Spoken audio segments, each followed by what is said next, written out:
Bismillahirrahmanirrahim. Assalamualaikum warahmatullahi wabarakatuh. Alhamdulillah wassalatu wassalamu ala rasulillah amma ba'du. Saudaraku semua dimanapun Anda berada, alhamdulillah kita jumpa lagi di channel Saung PRW untuk sesi ngaji bareng PRW. Saudara semua, pada kesempatannya yang lalu kita sudah mengkaji, sudah membahas surat Al-Baqarah sampai ayat 167 ya. Hadirin sekalian, ada beberapa masukan yang sampai kepada saya berkaitan dengan video-video sebelumnya, bahwa durasi yang ditayangkan itu terlalu lama ya, mungkin sekitar 50-60 menit ya, sehingga banyak masukan agar durasinya jangan terlalu lama. Kemudian juga ada permintaan untuk tayangan atau kajian bahasa terpisah dari kajian ayat. Sebetulnya kalau kajian ayat atau kajian bahasa yang ingin kita ungkapkan di sini adalah dalam rangka membahas ayat-ayat yang akan kita sajikan ya, yang ayat-ayat yang kita diskusikan, sehingga diawali dengan kajian bahasanya agar ketika nanti bicara ayatnya, kajian bahasanya sudah nyambung lah kan gitu ya.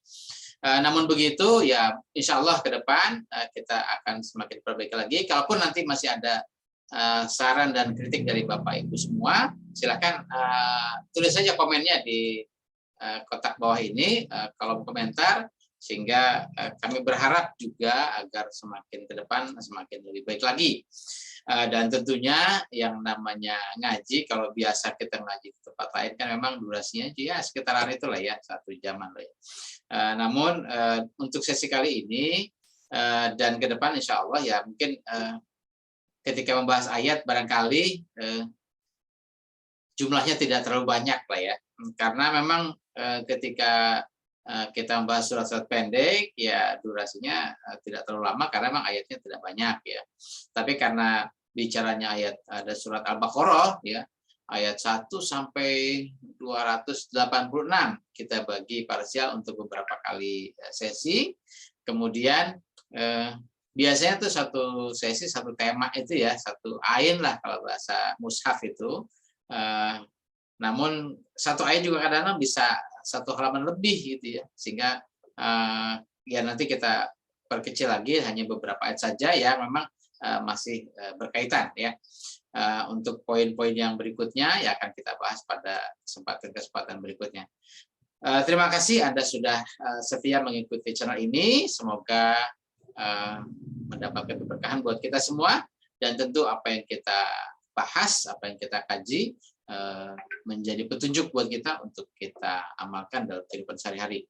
Mari kita ikuti untuk kajian sesi ini, surat Al-Baqarah ayat 168 sampai 171 ya. Temanya adalah pengikut ajaran nenek moyang ya. Seperti apa ini nanti akan kita bahas. Kemudian sebelumnya seperti biasa kita baca dulu ayat yang akan kita pelajari. Bismillahirrahmanirrahim. Ya ayuhan nasu kulu mimma fil ardi halalan thayyiba wala tattabi'u khutuwatis syaitan innahu lakum aduwwum mubin. Innama ya'murukum bis-su'i wal fahsya'i wa an taqulu 'alallahi ma la ta'lamun. Wa iza qila lahum ittabi'u ma anzalallahu qalu bal nattabi'u ma alfaina 'alaihi aba'ana awalau kana aba'ukum la ya'qiluna syai'an wa la yahtadun. Wa mathalul ladzina kafaru kamathalil ladzi yan'iku bima la yasma'u illa du'a wa nida'a sumum bukmun umyun fahum la ya'qilun. Shadaqallahul azim. Kita lanjut kajian bahasanya, hanya 4 ayat pada kesempatan ini ya. Ya ayuhan nasu, ya ayuha ini huruf ya untuk memanggil, huruf nida ya. An-nasu yang dipanggil namanya munada.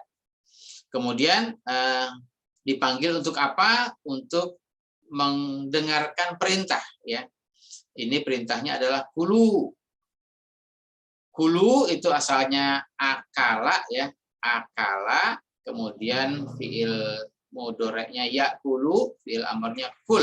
Kul untuk satu orang, kemudian kalau jamak kulu. Kulu ini fiil dan fa'il jadinya ya. Fiilnya dari akala tadi ya, kemudian fa'ilnya antum, kemudian mimma fil ardi halalan thayyiba, ini maf'ulnya ya. Kalau korpus Quran menyebutkan maf'ulnya adalah halalan thayyiban, ya, halalan thayyiban. Kemudian mimma fil ardi, min ma ya, hasilnya min ma, minnya huruf jar, maknya majrur, maknya isim mausul, fil ardinya jumlah silahnya. Jadi mimma fil ardi itu muta'alik ya, atas perintah dari kulu ya, untuk menjelaskan halalan thayyiban. Kemudian wala tattabi'u khutuwatis syaitan. Kalau tadi ada perintah kulu, nah kemudian di sini ada larangan ya. Jadi ada perintah dan larangan, sehingga ada perintah yang harus dilaksanakan, lawannya adalah larangan yang harus ditinggalkan. Larangannya adalah bentuknya fi'il nahi. Fi'il nahi itu diambil dari fi'il mudore, domir di sini domirnya antum, yang kemudian dia dijazamkan ya. La-nya itu huruf nahi ya, atau lam nahi. Kemudian tattabi'u aslinya tattabi'una, karena dia ada lam nahi menjadi fi'il nahi, jadi tattabi'u ya. Ini larangan ya. Kemudian yang dilarang antum ya. Kemudian maf'ulnya adalah khutuwatis syaitan ya.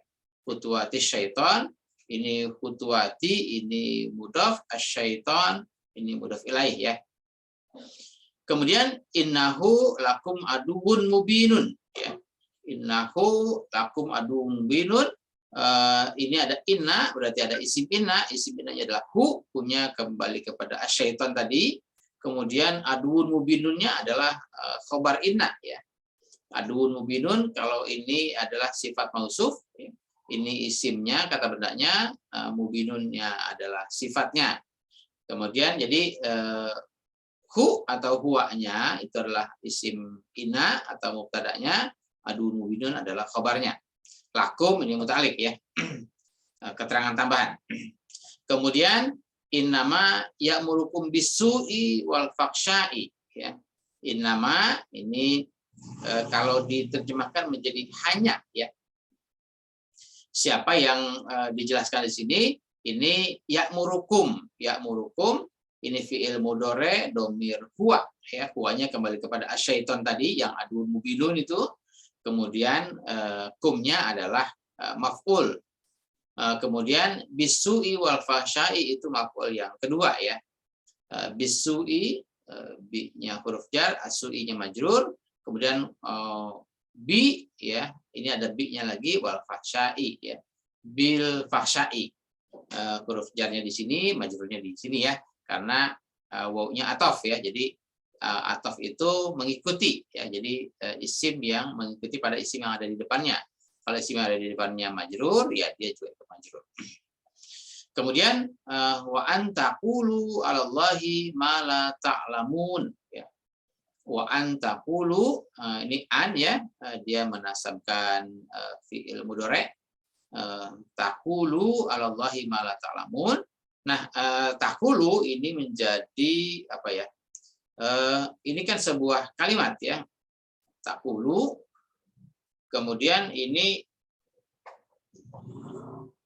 antakulu, takulu ini fiil mudhore, domir apa namanya, domirnya antum, harusnya takuluna ya, tapi kan ada an, jadi antakulu.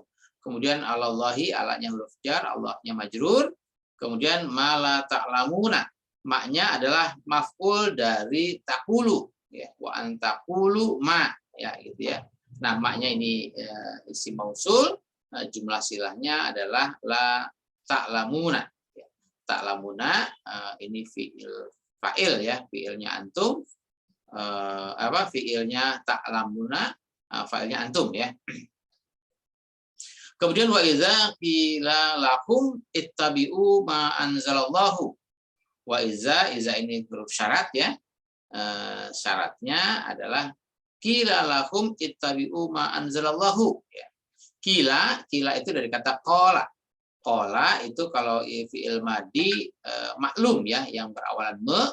Kalau qila ini fi'il madi yang majhul ya. Jadi nanti diterjemahkan menjadi berawalan di ya. Kemudian di sini huwa ya. Kemudian lahum itu menjadi objeknya ya, menjadi maf'ulnya dari kila ya. Jadi kila sebetulnya ini fi'il majhul ya. Biasanya ada naibul fa'il ya, tapi di sini langsung bisa digantikan oleh lahum ya. Kemudian isi dari kila, karena asal katanya kola itu berkata, berarti ada perkataan ya yang menjadi maf'ulnya ya, yang menjadi isi yang ingin disampaikan, yaitu ittabi'u ma anzalallahu ya. Ittabi'u ini fi'il amr ya. Ittabi'u ini ittabi ya, kalau fi'il amr itu ittabi'u ya, domirnya antum. Kemudian isi dari atau objek dari perintahnya adalah ma anzalallahu ya, maf'ulnya. Ma-nya isi mausul, anzalallahu-nya jumlah silah. Jadi perintahnya ittabi'u yang diperintah antum, kemudian objeknya adalah atau maf'ulnya adalah ma anzalallahu. Anzalallahu ini fi'il anzala fi'il mudhari, Allahu-nya menjadi fa'ilnya di sini. Maaf, anzala fi'il madi, kemudian Allah menjadi fa'ilnya. Kemudian ini tadi kalau ada huruf syarat izza itu, nah ini jawab syaratnya ya. Qalu bal natabi'u ma alfaina alaihi aba'ana, ini jawab syaratnya ya. Qalu fi'il madi domirhum, kemudian bal itu lawan atau kalimat atau kata yang berkebalikan dari instruksinya ya, dari perintahnya. Nattabi'u tadi ittaba'a yattabi'u, kalau domirnya nahnu berarti nattabi'u ya. Nattabi'u fi'il mudhari ya, domir nahnu. Kemudian ma alfaina alaihi abana, maknya maf'ulnya, tapi ini maf'ulnya isi mausul. Jumlah silahnya adalah alfaina alaihi abana. Kemudian alfaina ini Ini fi'il mudhari ya, domir nahnu ya. Kemudian aba'ana ini maf'ulnya ya. Kemudian alau kana aba'ukum la ya'qiluna syai'an ya. Di sini apa ya? Karena aba'ukum la ya'qiluna syai'an. Karena biasa ya, seperti kalau ada kana itu berarti ada isim kana dan ada khobar kana ya. Isim kananya adalah aba'ukum. Kemudian khobar kananya adalah la ya'qiluna syai'an. Kemudian wala yahtadun. Wala yahtadun ini laknya lak nafi ya, berarti tidak. Kemudian yahtaduna, yahtadunanya fi'il mudhari domir hum ya. Berikutnya wa mathalul ladzina kafaru kamathalil ladzi yantiqu ya.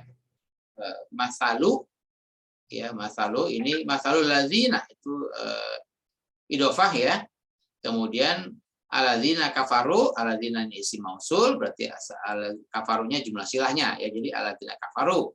Jadi mudhof dan mudhof ilaihnya masalul ladzina kafaru gitu ya. Kemudian ka masali ini ka-nya huruf jar, masalinya majrur. Nah, masalil ladzi itu idhofah ya. Kemudian alladzi ini isim mausul, jumlah silahnya adalah yang iku ya, pakai jumlah fi'liyah ya, ada fi'il dan fa'il. Kemudian bima, yang iku bima ya, yang iku bima ini apa namanya, kelanjutannya ya, atau maf'ulnya ya, dia muta'alik ya. bi dan ma ya, bi huruf jar, maknya majrur, maknya isim mausul, kemudian ini jumlah silahnya ya, la yasma'u illa du'aan wa nidaan ya. Ini maknya menjelaskan kepada maknya dijelaskan oleh la yasma'u illa du'aan wa nidaan. Kemudian summun, bukmun, umyun ya. Ini ada mubtada ya yang tidak dituliskan di sini atau tidak disebutkan. Mubtadanya adalah hum summun, hum bukmun, umyun ya. Ini mubtada khobar. Jadi mubtadanya hum, khobarnya summun, khobarnya bukmun, dan khobarnya umyun ya. Kemudian fahum la yaqilun ya. Fahum la yaqilun, humnya mubtadanya, la yaqilun itu khobarnya ya. Hadirin sekalian, kira-kira itu ya kajian bahasanya, tidak banyak karena memang ayatnya yang kita sajikan hanya beberapa ya, hanya 4 ayat saja. Mari kita lanjutkan dengan pembahasan maknanya. Diawali dengan ya ayuhan nasu ya. Ya ayuhan nasu, ini Allah memanggil kepada seluruh umat manusia, berarti kepada siapa saja ya, karena memang Al-Qur'an itu diturunkan untuk seluruh umat manusia. Tinggal nanti siapa yang mau memanfaatkan Al-Qur'an sebagai petunjuk, sebagai hudan, maka dia menjadi golongan orang yang muhtadin ya, yang mendapatkan petunjuk, yang mengikuti petunjuk. Kemudian orang-orang yang tidak mau mengambil Al-Qur'an sebagai hudan, maka dia tergolong orang-orang yang ya bisa disebutkan nanti orang kafir atau orang zalim dan sebagainya ya. Hadirin sekalian, ya ayuhan nasu, wahai umat manusia, perintahnya adalah kulu mimma fil ardi halalan thayyiban. Santaplah ya, makanlah mimma fil ardi, dari apa yang disajikan ya, atau apa yang tersajikan di muka bumi ini, yaitu yang halalan thayyiban. Halalan thayyiban, halal yang baik ya gitu ya. Nah, hadirin sekalian, jadi bahasanya adalah halalan thayyiban. Nah, sekarang lawannya adalah wala tatabi'u khutuwati syaiton. Namun kalian jangan mengikuti langkah-langkah setan, ajaran-ajaran setan, pedoman hidup dari setan ya gitu ya. Nah, hadirin sekalian, berarti kullu mimma fil ardi halalan thayyiban, lawannya adalah wala tatabi'u khutuwati syaiton. Jadi apa ini halalan thayyiban? Halalan thayyiban adalah setiap produk ya yang tentu didapatkan dengan cara yang halal, dengan fisik produknya yang halal juga ya. Jadi ada 3 komponen ya. Yang pertama niatnya halalan thayyiban, kemudian caranya juga halalan thayyiban, dan fisiknya bendanya itu halalan thayyiban ya. Nah, kalau misalnya katakanlah ada produk makanan yang enak misalnya ya, tapi didapatkan dengan cara yang tidak halal ya, maka ya tetap menjadi tidak halal kan gitu. Atau misalnya caranya halal tapi produknya, bendanya tidak halal, maka itu juga menjadi tidak halal. Atau misalnya niatnya yang tidak lurus ya, tidak tulus ya, itu juga nanti akan merusak semuanya. Jadi halalan thayyiban itu ya niatnya lurus ya, niatnya lillahi ta'ala, kemudian produknya juga memang halalan thayyiban, kemudian caranya juga halal thayyiban. Nah, hadirin sekalian, kalau bicara soal materi yang ada di permukaan bumi ini, materi ini banyak sekali, dan kadang-kadang pada ayat-ayat yang lain juga Allah menyebutkan bahwa ini menjadi mataul hayati dunia. Ini perhiasan dunia yang bisa memukau, yang bisa membuat kita terpedaya. Kadang-kadang misalnya dengan jabatan yang tinggi, dengan harta yang banyak, dengan fasilitas yang serba dan sebagainya, kadang-kadang bisa memperdaya kita sehingga bisa melalaikan kita dari ajaran Allah.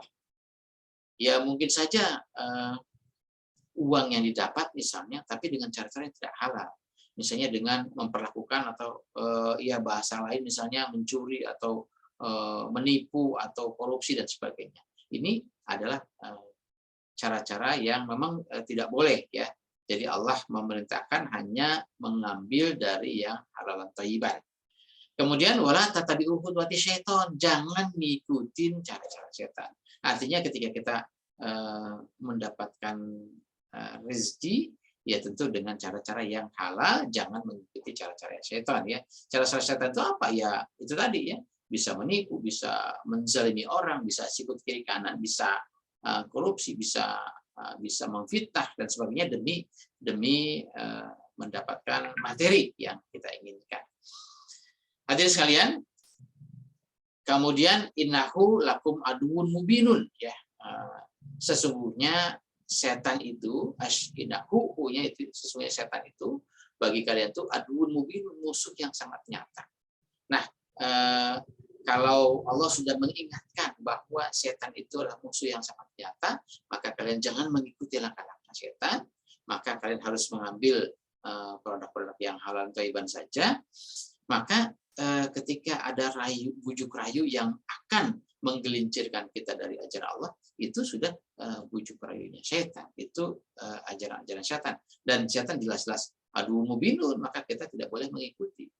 Misalnya ditawarkan dengan jabatan yang bagus atau jabatan yang menarik atau jabatan yang tinggi, tapi yang akan menjerumuskan kita pada kehidupan yang benar.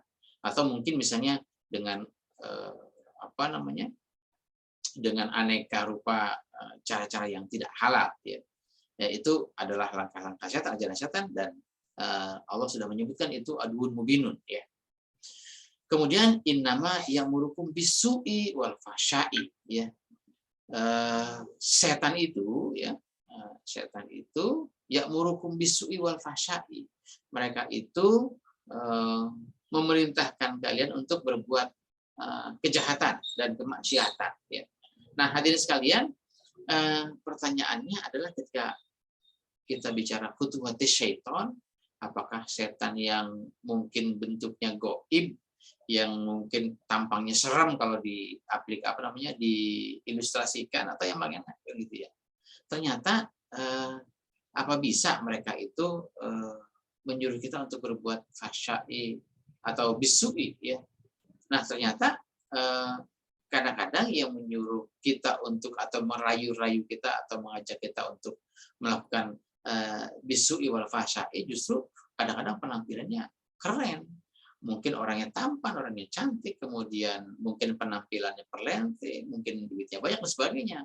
Nah, jadi yang kita bicarakan soal khutuwati syaiton ini tidak mesti yang kita ilustrasikan dengan wajah yang seram, dengan tampang yang nggak kelihatan dan sebagainya, tapi bisa saja wujudnya adalah makhluk manusia yang memang bermisi atau berdimensi setan. Dia membawa misi atau berdimensi setan sehingga dia dalam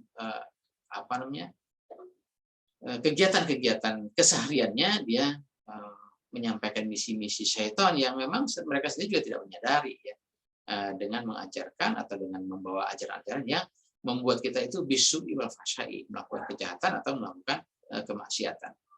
Kemudian wa antaqulu 'alallahi ma la ta'lamun, dan mereka itu menyampaikan ya sesuatu yang tentang ajaran Allah itu, sedangkan mereka tuh malah ta'lamun, yang mereka ajarkan, yang mereka sampaikan seolah-olah ini dari Allah, tapi Anda tidak memahami, Anda tidak mengetahui bahwa itu bukan ajaran Allah.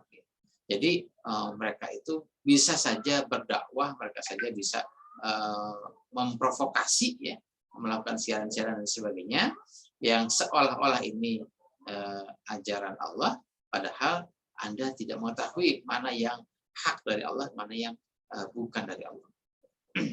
Kemudian wa iza qila lahum, nah ini wa iza qila lahum ittabi'u ma anzalallahu. Ini kelompok yang mengikuti khutuwati syaitan ya. Wa iza qila lahum, jika disampaikan, jika dinyatakan kepada mereka, ittabi'u ma anzalallahu, ikutilah ajaran yang Allah telah turunkan, ya. Berarti ajaran yang hak, ajaran Al-Qur'an, ya, kan gitu ya. Ikutilah ajaran Allah, yaitu Al-Qur'an menurut sunnah Rasul yang hak, ya. Tapi mereka menyatakan qalu bal, enggak gitu ya. Tidak gitu ya. Kenapa? Karena nattabi'u ma alfaina alaihi aba'ana. Kami sudah mengikuti dari apa yang telah kami dapatkan dari leluhur-leluhur kami, nenek moyang kami, gitu. Jadi ketika pengikut khutwati syaitan ini diajak untuk bertaubat, untuk mengikuti ajaran Allah, mereka nggak mau. Kenapa mereka nggak mau? Karena di hatinya mereka sudah terbiasa mengikuti tradisi, mengikuti budaya, mengikuti ketentuan-ketentuan yang memang sudah menjadi pakem, menjadi tradisi, menjadi peraturan yang diajarkan atau diturun-temurunkan dari nenek moyangnya, dari leluhurnya. Misalnya seperti kita ingat kisah Nabi, ketika Nabi berdakwah kepada kaum Quraisy, maka Nabi mengajak untuk mengikuti ajaran Allah, bertuhankan Allah yang esa, tapi mereka nggak mau. Kenapa? Karena nenek moyang mereka mengajarkan bahwa Tuhannya adalah Lata, ya, Manat, Uzza, dan sebagainya. Nah, itulah ajaran peninggalan yang memang diturunkan, diwariskan kepada generasi-generasi berikutnya. Jadi mungkin kalau konteks kekinian, ketika kita menawarkan konsep ajaran Allah, kemudian inilah ajaran Allah yang hak, ajaran Allah yang benar, mari kita hidup berpedoman kepada ajaran Allah. Tapi manakala mereka membaca ayat-ayat yang mungkin tidak sesuai dengan kondisi yang ada atau tradisi yang sudah mereka ikuti, mereka kadang-kadang memutarbalikkan, atau mereka kadang-kadang menutup diri. Karena apa? Karena ya sudah, kami sudah mengikuti tradisi-tradisi budaya-budaya diajarkan oleh nenek moyang kami, kan gitu ya. Misalnya budaya-budaya yang sudah tradisi yang ada selama ini, ketika kita harus ditinggalkan karena ini budaya zulumat, budaya yang tidak sesuai dengan syariat agama, ya mereka tetap mempertahankan itu. Kenapa? Karena mereka sudah terbiasa. Atau misalnya ketika ada wadah untuk menampung benda, maka kalau yang sudah ditampung benda-benda yang katakanlah benda-benda yang kotor, benda-benda yang negatif, maka kita ingin memasukkan benda-benda lain, maka benda-benda lain itu tertolak, ya. Benda-benda yang bagus misalnya tertolak. Kenapa? Karena wadahnya sudah terpenuhi oleh benda-benda yang negatif, benda-benda yang kotor, benda-benda yang zulumat. Kecuali misalnya katakanlah kalau misalnya wadahnya itu masih memungkinkan untuk menerima saja, maka si dai, si pendakwah ini tidak boleh putus asa, tuangkan saja terus dakwah ajaran ini, siarkan saja terus, sampaikan saja terus, tanpa putus asa, tanpa kenal lelah, terus melakukan syiar dakwah sampai yang benda-benda yang ada di dalam hati mereka itu, ajaran-ajaran yang moyang, sampai tergerus dengan dakwah yang benar, dakwah sunnah Rasul. Atau sebaliknya, si mad'u ini yang menerima dakwah ini memang mereka membuka hati, ya.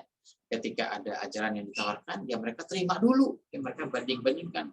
Oh, ternyata ini ajaran yang benar, ini ajaran yang salah. Oh, selama ini yang kita ikuti ajaran moyang kita ini, memang kalau dari ajaran yang salah ya kita akui salah, ya kita ganti, kita buang. Walaupun ini sudah menjadi tradisi, sudah menjadi budaya. Kalau memang ini salah, kalau memang tidak sesuai dengan syariat Al-Quran, ya kita tinggalkan. Kalau memang kita mau membuka diri. Tapi kalau memang tidak mau membuka diri, ya selamanya akan bertahan dengan ajaran-ajaran tradisi nenek moyang yang memang tidak sesuai dengan ajaran Quran. Jadi ketentuannya adalah, patokannya adalah ajaran-ajaran tradisi-tradisi yang sudah diturunkan oleh leluhur-leluhur kita, silahkan itu dilanjutkan sepanjang itu tidak melanggar syariat agama atau sepanjang tidak bertentangan dengan syariat Al-Quran. Ya, kalau memang ternyata melanggar atau bertentangan dengan syariat Al-Quran, maka mau tidak mau ajaran nenek moyang itu harus kita geser, harus kita gantikan. Bukan tidak menghormati leluhur, bukan tidak menghormati orang tua kita, tapi memang yang kita utamakan, yang kita kedepankan adalah Al-Quran imami. Al-Quran sebagai imam kita yang di depan, yang kita teladani, yang kita ikuti, yang kita contoh. Kemudian awalau karena babu melayakun syai'an walayah tadun, ya. Jadi walaupun misalnya orang tua kita, orang tua mereka itu, leluhur mereka itu yang layak kiluna syai'an, mereka tidak punya pemikiran yang dalam, tidak punya pemikiran yang matang, kemudian walayah taduna, dan mereka juga tidak mendapat petunjuk, ya. Jadi tradisi-tradisi budaya-budaya nenek moyang yang memang diturunkan dari sumber-sumber yang layak kiluna syai'an, yang mereka tidak punya tidak punya akal pikiran untuk menelaah, mencerna, atau layak tadun, mereka-mereka yang tidak mendapatkan petunjuk dari Allah, maka kalau mereka sumbernya dari situ, ya, kemudian mereka turunkan kepada generasi-generasi berikutnya, maka itulah yang harus disingkirkan. Sebaliknya, kalau mungkin memang orang tua kita adalah orang tua yang mukmin, kemudian yang dia meneruskan ajaran-ajaran Al-Quran kepada kita semua, yaitu sepanjang tidak melanggar Al-Quran, yaitu yang harus kita pertahankan, harus kita ikuti. Sebaliknya, kalau dari generasi-generasi terdahulu menurunkan warisan, menurunkan tradisi budaya yang bertentangan dengan Quran, itu yang harus kita tinggalkan. Kemudian wa mathalul ladzina kafaru kamathalil ladzi yantiqu bima la yasma'u illa du'aan wa nidaan. Ini perumpamaan, ya. Perumpamaan orang kafir. Kafaru itu siapa? Kafaru itu orang kafir. Orang kafir itu siapa? Kafaru pernah kita bahas beberapa waktu yang lalu. Istilah kafaru itu dari kata kafaro. Kafaro kalau ditranslate kepakai bahasa lain itu menjadi kafir, ya. Kafir itu menutup, ya. Jadi kalau kata kafaru itu adalah orang-orang yang menutup diri dari ajaran Allah, menutup diri dari kebenaran, menutup diri dari cahaya iman, ya. Jadi perumpamaan orang-orang yang menutup diri dari ajaran Allah, orang-orang yang menutup diri dari kebenaran, itu kamasali, seperti orang-orang yang menghalau gembalaannya, ya. La yasma'u illa du'aan wa nida. Mereka tuh tidak mau dengar lah, ya. Atau kalaupun dengar, hanya dengar yang suaranya sayup-sayup sampai, gitu, ya. Jadi dengar tapi suaranya hanya sebatas angin lalu, ya. Jadi perumpamaan dakwah kepada orang kafir, orang yang menutup diri dengan ajaran Allah, orang yang menutup diri dengan Al-Quran, itu seperti kita ngomong, ya, dengan binatang, ngomong dengan hewan peliharaan, itu yang mereka itu tidak mau mendengar, gitu, ya. Jadi orang kafir itu memang tidak mau mendengar, tidak mau membuka diri. Ya. Kenapa? Karena sumun, bukmun, umyun, fahum, ya. Jadi mereka itu buta, mereka itu tuli, mereka itu bisu.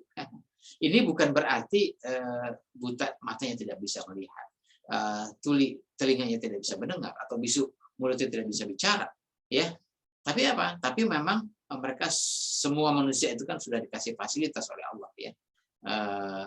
Ada telinga untuk mendengar, ada mulut untuk bicara, ada mata untuk melihat, ada akal pikiran untuk menelaah, untuk berpikir, ya.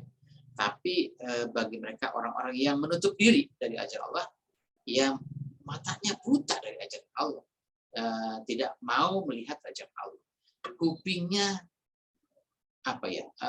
tuli, tidak mau mendengar ajaran Allah, mulutnya bisu, ya, tidak mau berbicara atau membaca ayat-ayat Allah. Kemudian akal pikirannya juga kosong, ya, tidak mau merekam, tidak mau berpikir tentang ajaran Allah.